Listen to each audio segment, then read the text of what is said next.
miris sekali ketika ada informasi zamannya Pak Yuwono sebenarnya Mirage 2000 yang dibeli sama Pak Prabowo ini pernah ditawarkan secara gratis kepada Indonesia.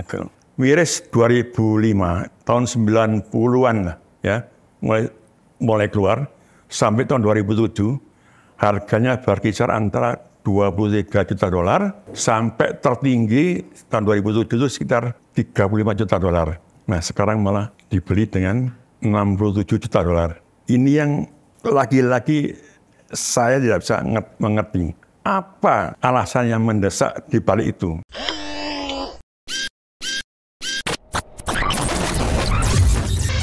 Halo sahabat integritas, jumpa lagi di program Buka Kartu. Harga jet tempur Mirage 2005 yang dibeli oleh Kementerian Pertahanan naik kira-kira 2 kali lipat dari harga awal yang itu sudah kira-kira 30 tahun lalu. Nah, bagaimana ceritanya? Dalam debat Capres kemarin, Pak Prabowo sebagai Capres sekaligus sebagai Menteri Pertahanan mengatakan tidak semua informasi terkait dengan pertahanan itu bisa dibuka. Ada rahasianya. Nah, pertanyaannya, ini rahasia memang karena kepentingan strategi pertahanan negara atau karena di dalamnya ada hal-hal yang ingin disembunyikan dari masyarakat sebagai pembayar pajak. Mengingat pengadaan alutsista ya, atau alat utama sistem pertahanan itu kan anggarannya sangat besar. Dan APBN pasti tidak cukup. Oleh karena itu juga ditambah dengan pinjaman luar negeri atau utang. Untuk membahas itu, kita akan diskusi dengan Pak Freddy Lontoh. Selamat siang Pak Freddy. Selamat siang. Apa kabar Pak? Baik. Nih sahabat integritas nih, saya mau kasih tahu siapa Pak Freddy ya. Meskipun Pak Freddy ini kalau diceritakan siapa dirinya, waktunya habis kita. Saya mau kasih clue aja sedikit, Pak Freddy sudah lama malang melintang ya di dunia alutsista lah di Indonesia. Komunikasinya dengan berbagai pihak di luar negeri, termasuk di Rusia dan lain-lain itu juga sudah lama terbangun. Sehingga sangat memahami ya jenis-jenis ya aspek-aspek teknis dari ya barang-barang seperti pesawat tempur yang dibeli oleh Indonesia, termasuk Mirage 2005 yang kemarin baru dibeli. Melalui juru bicaranya Dhanil Simanjuntak, katanya pengadaan Mirage 2005 ini ditunda. Alasannya karena keuangan negara tidak memungkinkan. Nah, kita akan membahas soal itu selama kira-kira 30 menit ke depan dengan Pak Freddy. Pak Freddy, saya mulai dari apa yang disampaikan Prabowo dalam debat Capres kemarin. Bahwa tidak semua informasi terkait dengan apa yang saya kerjakan sebagai Menteri Pertahanan itu bisa dibuka kepada masyarakat. Termasuk ketika ada Capres lain yang mengkritisi pengadaan alutsista. Gimana Pak? Ya, menarik ini Mas Anton. Kalau bicara mengenai kerahasiaan, ironis. Saya katakan ironis karena informasi di dalam negeri sulit didapat. Tapi di majalah, di jurnal di luar negeri bertebaran berita mengenai Mirage 2005 dengan segala macam hingga detail setiap perkembangannya. Termasuk brokernya. Termasuk brokernya. Itu nanti kita juga kuliti. Yang dari Dubai, dari Prancis maupun dari Ceko. Ya. Gitu. Jadi sebenarnya kalau isu kerahasiaan yang disampaikan Prabowo tadi, sebenarnya ini bicara soal kerahasiaan yang sebenarnya atau rahasia karena ada bau-bau tertentu yang terkait dengan pengadaan? Nah, itu yang saya nggak ngerti. Saya coba untuk mengerti latar belakang pengadaan Mirage 2005 ini. Ya, yang pernah zaman Menteri Pertahanan Pak Yuwono Sudarsono pernah ditawarkan sekitar tahun 2009. Jadi waktu itu pesawat itu sudah umur 12 tahun. Gratis. Gratis. Tapi ditolak oleh Menteri Sudarsono karena khawatir akan menjadi beban anggaran ya untuk hal-hal yang tidak perlu. Di satu sisi prajurit masih membutuhkan perumahan, di satu sisi kita beli katakanlah walaupun hibah itu Rp0, tapi biaya pengiriman, biaya perawatan, biaya perbaikan, upgrading karena barang itu udah mati di gudang. Oh, sama Qatar itu sudah lama nggak dipakai? Sudah lama dipakai, cuma dipakai selama 3 tahun. Tahun 97 sampai ke tahun 2000. Tahun 2000 sampai 2009 ada di gudang. Nah, keadaannya bagaimana kita nggak tahu. Apakah kalau seperti mobil, kita tahu bisa dipanasin tiap pagi. Nah, saat terbang itu kita nggak tahu persis. Tapi selama 9 tahun di dalam gudang, untuk menerbangkan kembali, semuanya harus dikalibrasi. Semua instrumen, semua harus dicek ulang dan dikalibrasi. Ya, karena nanti penerbangnya mau take off landing, meternya nggak pas. Ketinggian 1000, tapi di situ ditulis ketinggian 2000. Begitu kita turun 2000, langsung crash landing.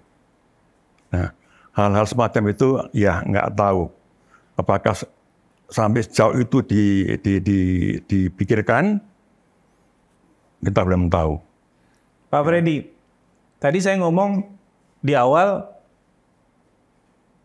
sebenarnya miris sekali ketika ada informasi zamannya Pak Yuwono sebenarnya Mirage 2000 yang dibeli sama Pak Prabowo ini pernah ditawarkan secara gratis kepada Indonesia. Nah sekarang kita beli satu unitnya itu kira-kira hampir 1 triliun. Ya, dan itu 12, berarti kira-kira 12 triliun lah uang yang harus kita keluarkan. Tadi saya juga sempat ngomong bahwa harga yang kita beli ini pun dibandingkan dengan harga awal terkait dengan barang ini itu jauh sekali, naik 2 kali lipat sekarang. Ya, artinya ada kemahalan lah. Ada 2 kali lipat nilai barang ini yang semestinya ya kalau semakin tua logikanya ya semakin murah.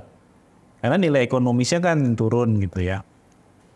Nah, satu lagi yang terkait dengan isu pengadaan alutsista ini kan soal ini kan usianya sudah tua, Pak.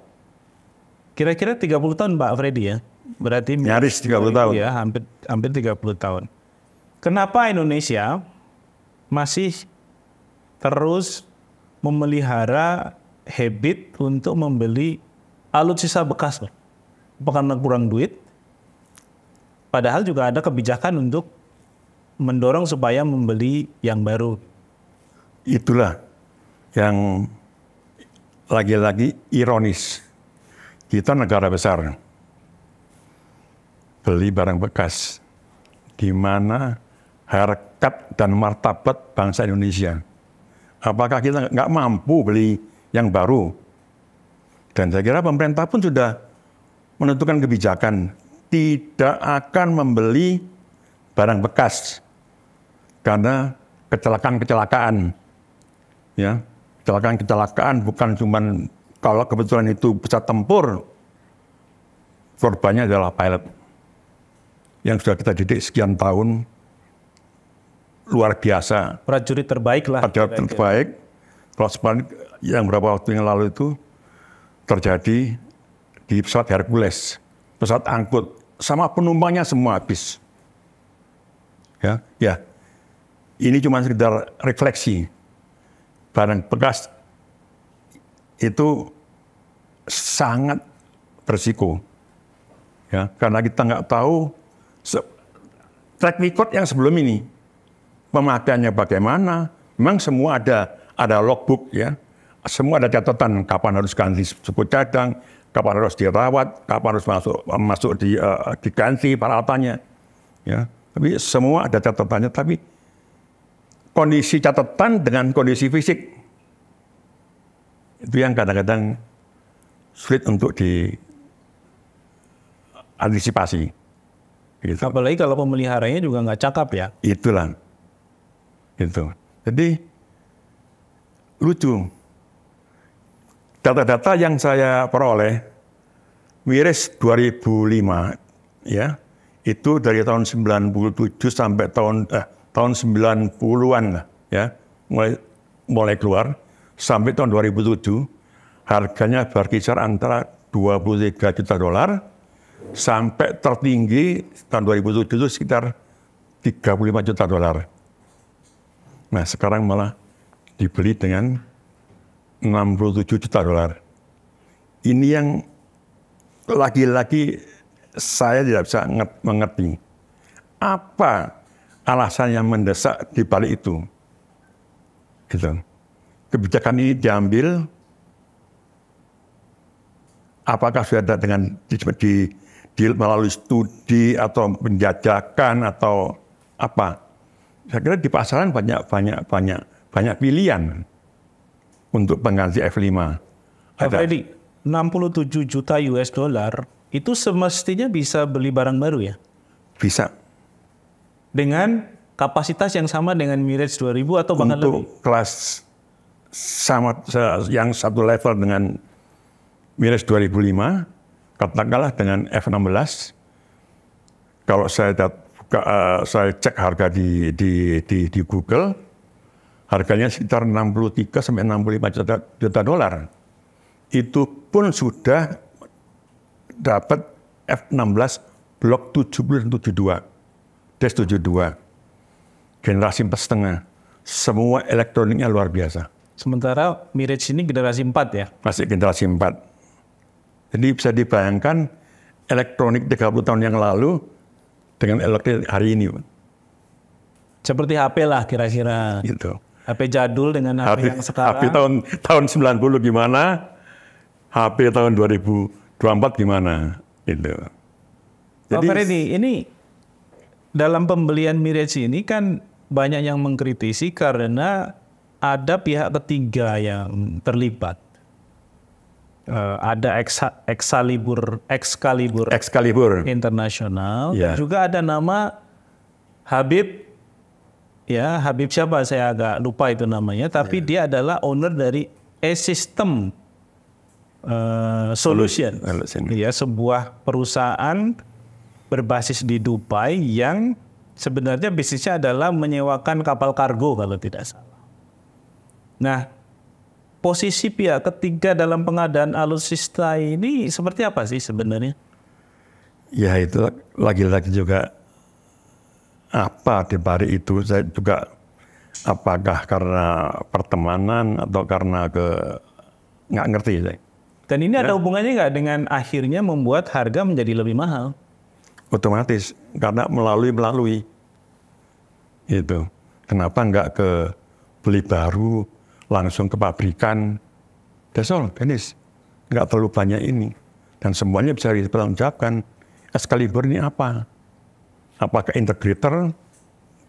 Apakah dia pabrikan? Apakah dia pemilik? Nah itu.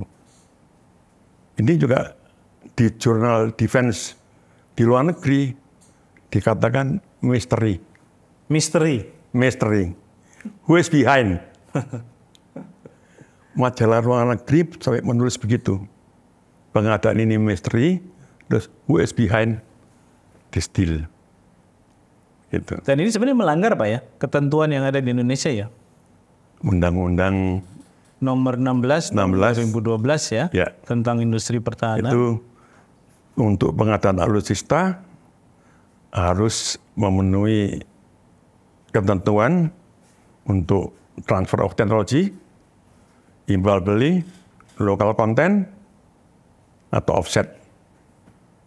Tapi kalau pesawat bekas, gimana? Apa yang mau di TOT? Termasuk ini Pak ya, kalau nggak salah di pilot kita, engineer kita, nah kita apa yang mau di TOT? Ini udah generasi keempat, kita bentar lagi dapat ya? 4,5, kan mundur. Gitu. Jadi Tapi dikatakan ada gap sekitar 3 tahun. Tapi untuk gap 3 tahun ini, apa harus kita spending sampai 12 triliun? Tapi setelah kita cek lagi datanya, ternyata tidak harus 3 tahun sebenarnya. Pengiriman, kalau itu jadi dibeli, miras 2000, kontraknya Januari 2023, pengirimannya adalah 24 bulan. Jadi berarti Januari 2025. Pengiriman miras 2005. Nah, pengiriman Rafale yang kita juga beli, karena ini rencananya untuk transisi. Untuk mengisi gap, untuk transisi, mengisi kekosongan, familiarisasi. 3 tahun itu ya. Yang diklaim 3 tahun. 3 tahun. Tapi kontrak Rafale yang batch 1 itu sudah bisa diterima Januari 2026. Mulai 2 delivery Januari 2026. Jadi sebenarnya praktis cuma 1 tahun. Nah, apakah kita 1 tahun ini harus budgetnya 12 triliun? Nah, padahal sejak kontrak Rafale efektif, ya, ini hari ini sudah kita, saya dengar itu sudah efektif. Kita sibuk menyiapkan tenaga untuk penerimaan Rafale. Kita harus kirimkan penerbang untuk dilatih, belajar dulu lah ya, untuk familiarisasi, ya, untuk pengenalan pesawat, untuk tim untuk perbaikan perawatan dan pengoperasian dan pemeliharaan, kirimkan tim, semua kan sibuk. Jadi kalau ada tim yang mana lagi yang mau disuruh belajar untuk transisi, gitu. Jadi apakah ada another tim lagi, gitu, yang hanya untuk menerbangkan miras 2005? Ini yang jangan-jangan nanti malah teronggok juga. Lah itu. Di hanggar. Ya. Pak, selain tadi lokal konten segala macam, sebenarnya kan di Undang-Undang Industri Pertahanan, itu skema pengadaan alutsista dari luar negeri atau ke luar negeri itu kan cuma 2. Satu G2G, government to government. Kedua, pabrikan. Betul. Jadi tidak disebut itu ada pihak ketiga atau broker. Itulah. Artinya ini melanggar undang-undang dong. Jadi kalau kontrak ketentuannya harus dengan pabrikan atau G2G. Ya. Nah ini kontrak apakah ada perlakuan khusus atau gimana itu? Inilah. Kira-kira karena tadi ada 2 broker ya. Ada Excalibur International dan ada lagi Habib, pemilik dari E-System Solutions. Karena di pemberitaan luar negeri mereka disebut ya, dua-dua yang ini. Berapa fee mereka Pak, kalau ini sukses? Ya nggak ada orang kerja cuma-cuma Pak. Kira-kira rentang persentasenya, ada nggak misalnya sampai 10%? Minimum. Dari nilai kontrak? Dari nilai kontrak. 12 triliun. Ya. Ironis, betul ironis. Jadi saya mau mencoba memberi wawasan atau pengenalan lebih dalam mengenai pesawat terbang. Nah ini kita masuk ke yang lebih teknis ya. Teknis. Soal Mirage ini ya. Mirage 2005, sahabat integritas. Tadi di awal kita ngobrol soal kemahalan harganya. Ya, dan juga ada keterlibatan broker, soal isu kerahasiaan. Nah sekarang Pak Fred, narasumber kita akan menjelaskan lebih jauh secara lebih teknis sesuatu yang selama ini mungkin kita belum pernah tahu. Dan sudah kita nggak tahu oleh Kementerian Pertahanan disebut ini rahasia gitu ya. Padahal bukan rahasia. Karena kita membayar pajak. Negara itu berutang atas nama pemerintah Indonesia. Yang membayar utangnya adalah APBN. APBN salah satunya dari pajak kita. Apa Pak Fred, catatannya soal Mirage 2005 ini yang bisa kita kuliti? Coba saya adakan pendekatan baik dari kita tinjau lebih dalam. Satu, mengenai hal-hal teknis yang perlu diperhatikan untuk dalam pengadaan Mirage 2005. Pesawat ini nanti rencananya jika jadi dikirim, jadi dibeli, jadi dikirim, kita baru terima Januari 2025. Berarti umur pesawat Nambah lagi. 28 tahun, sekitar 28. Nyaris 30 tahun. Nah, pada waktu diserahkan ke kita, tentunya semua harus dalam keadaan baik. Ya. Tapi apakah ada jaminan ya bahwa semuanya akan barang yang kita terima ini semuanya dalam keadaan baik? Katakanlah seperti baru. Karena dibilang sudah beroperasi 3 tahun atau 30% sebanyak 1.500 jam terbang. Dari total jam terbang 5.000, total lifetime-nya 5.000 jam terbang, sudah masih tersisa 70%. Berarti masih ada 3.500 jam terbang. Pak Fred, sebelum diteruskan, 5.000 jam terbang itu adalah lifetime pesawat apapun? Rata-rata digunakan ya. Ada 4.500, ada 5.000, ada 6.000. Tergantung, tapi makin tinggi pasti makin mahal. Tapi average kita bisa pakai angka 5.000 jam terbang. 5.000 jam terbang itu kalau dikonversi dalam tahun, kira-kira setahun 200 jam terbang. Jadi 5.000 dibagi 200, sekitar lifetime-nya 25 tahun. Nah kalau dikatakan sisa nyawa untuk operasinya 3.500 jam terbang, kita bisa konversikan kalau dibagi 200 jam, sekitar 18 tahun. Kira-kira begitu. Ya. Nah, pesawat yang sudah, kalau waktu Pak Yuwono itu sudah umur 12 tahun, tahun 2025 nanti kalau kita terima umurnya 30 tahun, yang paling kritis adalah bagian-bagian hidrolik. Itu yang paling rawan? Paling rawan. Ya. Hidrolik itu ada komponen-komponen yang terbuat dari bahan karet dan plastik. Nah, 30 tahun dikandangin, walaupun itu nggak kena hujan, nggak kena panas, karet sudah elastisitas mati. Kalau elastisitas mati, kalau ban kempes, kalau dipompa karena ini berhenti station, apa digantung kita nggak tahu. Kalau berhenti terus seperti ban mobil, bannya akan gembos, rusak bagian yang bawah aja. Kalau dipompa, gelembung, rusak udah. Umur karet terbatas. Pasti dia mati, mesti ganti ban baru. Itu kan di luar. Yang kelihatan, ban dengan landing gear. Landing gear itu sendiri ada sistem hidrolik. Sistem hidrolik menggerakkan kemudi dan pengereman. Jadi flap, rudder, semua itu semua hidrolik. Termasuk ban masuk, ban keluar gitu ya? Ban masuk, ban keluar, ya pengereman, ngerem pakai flap pakai ya kan? Nah, itu semua kita nggak tahu persis sampai di mana bisa bertahan karet yang itu. Kalau mau diganti semua, ya udah bisa dibayangkan. Harganya berapa lagi? Kalau dia itu harus total overhaul. Itu baru sistem yang suku cadangnya mengandung plastik dan karet di dalam itu. Ada lagi yang berbahaya dan rumit.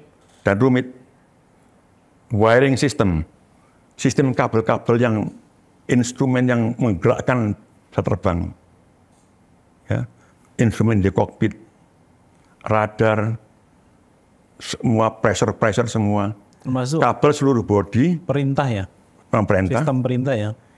Kabel itu dari plastik, kena panas dingin, humidity segala macam, plastik bisa pecah, di mana nggak tahu. Konslet. Pecah berarti kebocoran listrik. Nah, kebocoran listrik kalau pas dia kena body, ya udah, that's all, finish, korslet semuanya. Gitu. Itu sistem kabel. Elektronik sistemnya, instrumennya. Bayangin 30 tahun di dalam gudang. Apa kasarnya apa enggak jamuran. Nggak ada kecoaknya tuh. Nah, itu dia. Iya kan? Nah, itu kalau sudah seperti kalau ini otak error pasti, Pak. Makanya sebelum itu semua harus dicek dan harus dikalibrasi ulang. Dan itu berbiaya juga. Dan itu biaya juga tidak murah. Nah, ini hal-hal kecil karena apa? Karena mau diserahkan, ini harus dijamin keselamatan penumpang yang menerbangkan penerbang yang menerbangkan itu Pilot-pilotnya. pilot itu. Nah, kalau kita minta jaminan, kalau kita dijamin oleh yang jamin itu memberi jaminan itu pabrik, kita mungkin tenang menerbang. Ini broker. Nah, itu lagi, ya kan? Jaminan macam-macam jaminan, ya, kelaikan terbang, ya. Siapa yang bisa ngeluarin sertifikatnya? Siapa yang bisa ngetes? Gitu. Suku cadang tadi. Ya nyawa kita, nyawa itu taruhannya nyawa, ya, taruhannya nyawa, gitu. Sudah mahal. Kalau terbang tinggi, Kerawanannya hydrauliknya nggak jalan, instrumennya error, gitu. Terus mau landing nggak bisa keluar, mau. Ya kalau badan itu sudah nggak sehat lah ya. Itulah, ya. Jadi saya coba mengerti, coba ini, tapi semua kan rahasia katanya, ya. Tapi kita bisa kumpulkan informasi juga dari luar. Dari majalah-majalah luar negeri semua itu bukan Pak Fred nggak bilang rahasia dasmu. Ya kan. Ini itu baru dari segi apa namanya? Teknisnya ya. Teknisnya. Ya. Aspek lain ada, Pak? Ya. Sekarang kita ke komersial. Nah, komersial juga begitu. Barang disebut lifetime-nya 25 tahun. Nah, waktu kita beli sudah 30 tahun gimana? Berapa harganya? Kalau secara akuntansi, secara pembukuan, zero. Depresiasi sudah habis, nol. Udah STW ya? Lebih tua. Lebih tua dari STW. STB, Pak. Tua banget. Tua banget. Itu. Ya. Itu. Nah, ini juga jaminan-jaminan. Ini suku cadang katanya sudah nggak ada. Nggak di manufacture lagi, nggak diproduksi lagi. Nah, terus apa yang mau dijamin? Kalau ada yang rusak gimana? Nah, yang mungkin ada di pasar. Ya, pasar gelap atau di loakan atau gimana, atau mungkin kanibal, siapa negara mana yang punya ini yang masih punya komponen ini yang bagus bisa dibeli, tapi at what cost? Harganya berapa? Ya seenaknya aja, lu perlu ya harga saya sekian, you mau terbangan enggak ya udah, jadi besi tua. Kalau mobil enak di darat ya? Ya di darat, nah, ini kok terbang gimana? Ya. Jadi, aduh. Banyak banget lah. Jadi ya saya coba untuk membuka wawasan. Pak Fred, terkait aspek komersil tadi kan terkaitannya dengan isu suku cadang, harga yang mahal. Nah, tadi Pak Fred juga sudah ngitung soal sebenarnya usia pesawatnya ya, yang itu diukur dari lifetime jam terbang. Gitu. Ya. Nah, dengan harga yang 67 juta US dollar.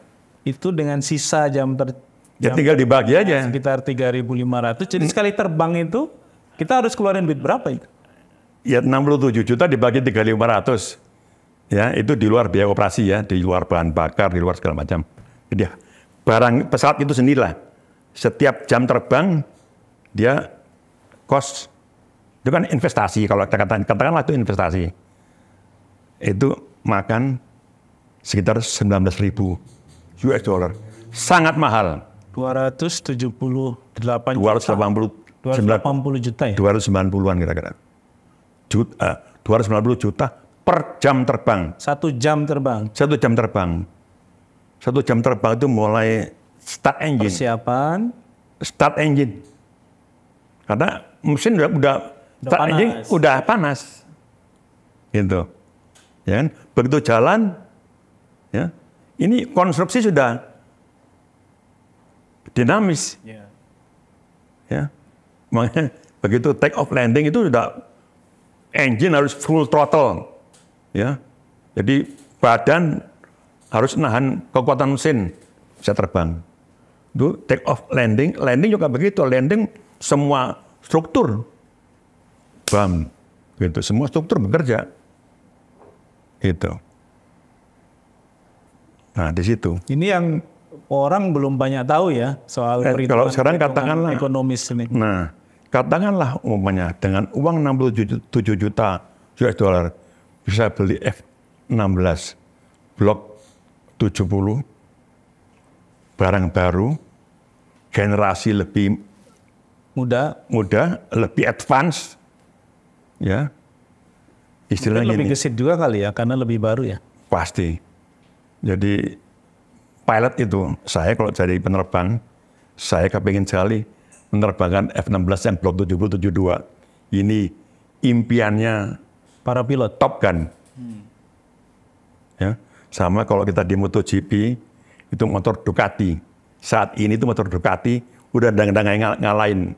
Mau dibawa Martin, mau dibawa Bagnaia, mau dibawa Bezzecchi, udah nggak ada lawan lah, gitu.